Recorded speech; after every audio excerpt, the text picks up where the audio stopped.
if you've got a hammer and hardie and using it to cut your stone for your mosaic work, then generally speaking you're going to get your marble supplied in rods like this. So different widths, different thicknesses, you might even get some different shapes, some lumps of marble to cut. So just going to go through the different sort of cuts that you can obtain using hammer and hardie and how they relate to the different methods that you use. So here are the rods. We've got some irregular widths ones, a couple of black ones there.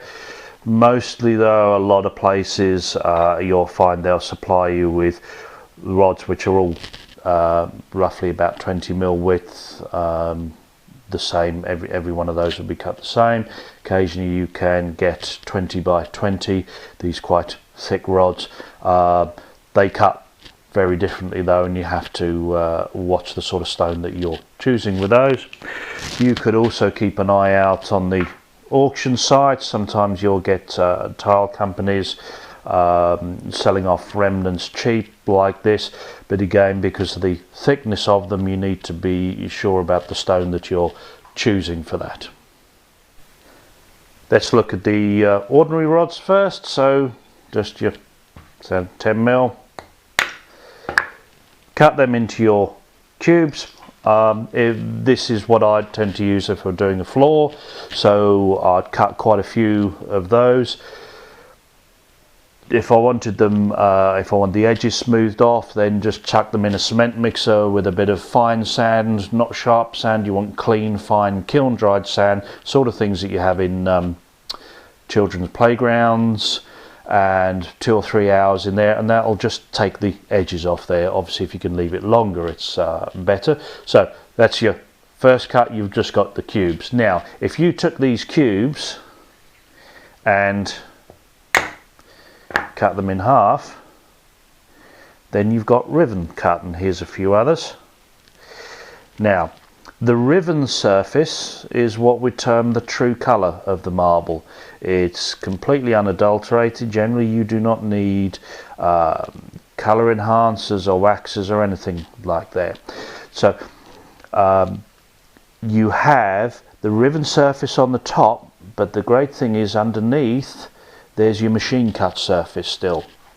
So you can use the direct method, you can use ordinary baseboards and work direct onto there, but the surface of the mosaic is this riven surface. So the same sort of thing, the same sort of effect that generally you would have had to use the double reverse, the Ravenna method in the past, where you've been using line putty, setting up for marble of different different thicknesses. So you've got your ordinary rods, and same if they're a little bit larger. See this one here, what I'd do is, because that's just obviously slightly larger than the 10mm, I'll cut one ribbon off the end and then another 2 there. So you can see that's really quite a nice effect in the mosaic. So whether your rods are 10mm width or 20mm, it's still the same. So 20mm width, what I'm going to do is cut off each end, so I've still got that machine surface. There's those 2 ribbon cuts. Now what you end up with is a cube which has got 2 machine surfaces, so you're going to want those on the become the bottom of the tesserae, and then you've got this irregular cut all the way around. So you need to just make sure it will sit on the hardie and you hold it on fairly well, and it's a bit of a quick cut on there to ensure that that cuts well. Now I'll be honest with you, that stuff doesn't usually cut as great as that, but it does work.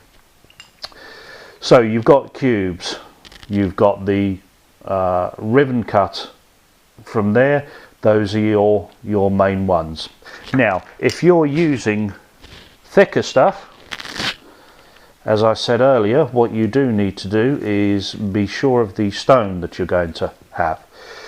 This is one of the pink marbles. Now your reds, your pinks tend to be more difficult to cut. The reds have got a lot of veins in them, but these pink ones, they tend to be what I sort of term almost like a crystalline stone. You can see that in the light there. Now if you're cutting these, a little bit more force. There again, you're getting your lumps. Still, you're going to get your machine surface on there, which is helpful.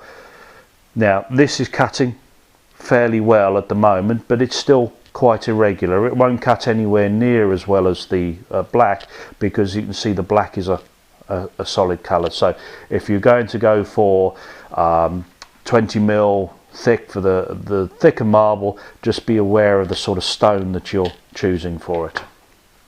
Now, so say occasionally you'll get a few bargains on some of the auction sites. You might come up with something like this. Now, there's not really any easy way. Well, there is an easy way. You get a wet saw and you cut this into rods. But if you've got it like this, you can still use it, and just be aware that you're going to get a fair bit of waste, and you need to decide what sort of cut you're looking for, and it's pretty much going to be irregular. So your chances of getting cubes or 46mm ribbon cut aren't that good. Just put it on and give it a smack. Now, it's the same as cutting large tiles. Just cut the stuff in half. Don't look for your tesserae until you've got it down in manageable sizes. Then you can go and see what you can get from it. So I'm going off on the corner. Don't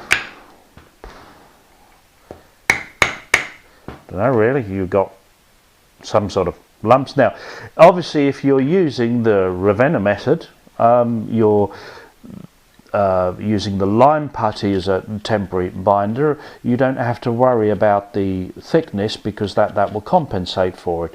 So if you're using that method, using these lumps of marble, these larger pieces, it's not too bad.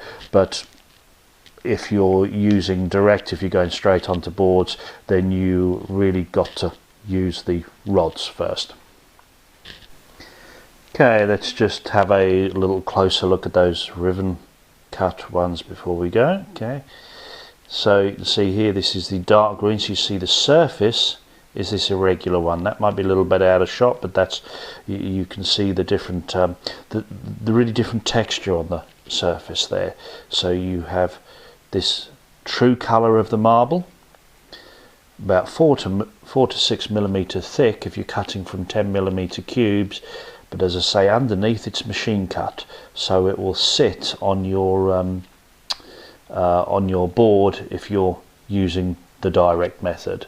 This is obviously something that's not going to work too well in reverse, but as I say, if you have a hammer and hardie, you can get the rods to 20mm or less width and about 10mm thickness, then cut them into your cubes like that, and then just cut them in half, and you get this lovely sort of riven surface of the marble.